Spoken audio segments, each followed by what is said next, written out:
ಮಾಜಿ CM H D. Kumaraswamy ಕೇಂದ್ರ ಸಚಿವರಾದ ಬೆನ್ನಲ್ಲೇ ಕರ್ನಾಟಕದ ಯುವಕರಿಗೆ ಗುಡ್ ನ್ಯೂಸ್ ಕೊಟ್ಟಿದ್ದಾರೆ.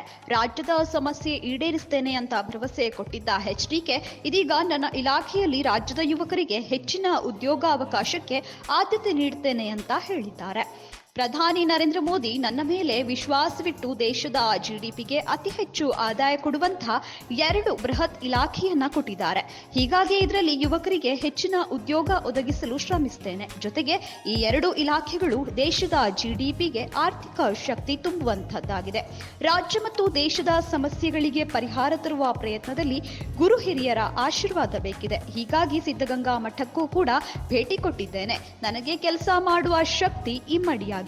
ನಾಡಿನ ಜನತೆ ನಿರೀಕ್ಷೆ ಇಟ್ಟು ಜೆಡಿಎಸ್ ಹಾಗೂ ಬಿಜೆಪಿಗೆ ದೊಡ್ಡ ಬೆಂಬಲ ಕೊಟ್ಟಿದ್ದಾರೆ.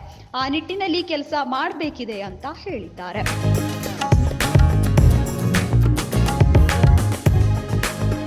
ಇನ್ನು ನಾನು ಕೇಂದ್ರ ಸಚಿವನಾಗಿದ್ದು ಕಾಂಗ್ರೆಸ್ ನಾಯಕರಿಗೆ ನಿದ್ದೆ ಮಾಡಲಾಗ್ತಿಲ್ಲ. ಊಟದ ತಟ್ಟೆಯ ಮುಂದೆಯೂ ನನ್ನನ್ನ ನೆನಪಿಸಿಕೊಳ್ತಾರೆ. ಹಾಸನ ಜಿಲ್ಲೆಯ ಜನರನ್ನ ಕೊನೆಯ ಉಸಿರಿರುವವರೆಗೂ ಮರೆಯಲ್ಲ. ಮೋದಿ ಮಂತ್ರಿಮಂಡಲದಲ್ಲಿ ಪ್ರಮಾಣ ವಚನ ಸ್ವೀಕಾರ ಮಾಡಿದ್ದು ಕರ್ನಾಟಕದ ಜನರಿಗೆ ಅರ್ಪಣೆ ಮಾಡ್ತಿದ್ದೇನೆ. ಕಾಂಗ್ರೆಸ್ ಅವಧಿಯಲ್ಲಿ ನಮ್ಮನ್ನ ಹೇಗೆ ನಡೆಸಿಕೊಂಡಿದ್ದಾರೆ ಎಂಬುದು ನಿಮಗೂ ಗೊತ್ತಿದೆ. ಕಾಂಗ್ರೆಸ್ ಜೊತೆಗಿನ ಸಮ್ಮಿಶ್ರ ಸರ್ಕಾರದಲ್ಲಿ ನಮ್ಮ ಕಾರ್ಯಕರ್ತರಿಗೆ ಯಾವುದೇ ಸ್ಥಾನಮಾನ ಕೊಟ್ಟಿಲ್ಲ ಅಂತ ಬೇಸರಿಸಿದ್ದಾರೆ.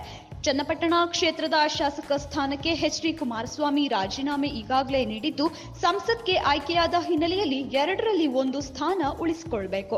ಹೀಗಾಗಿ ಚನ್ನಪಟ್ಟಣ ಶಾಸಕ ಸ್ಥಾನಕ್ಕೆ ರಾಜೀನಾಮೆ ನೀಡಿದ್ದೇನೆ ಎಂದಿದ್ದಾರೆ.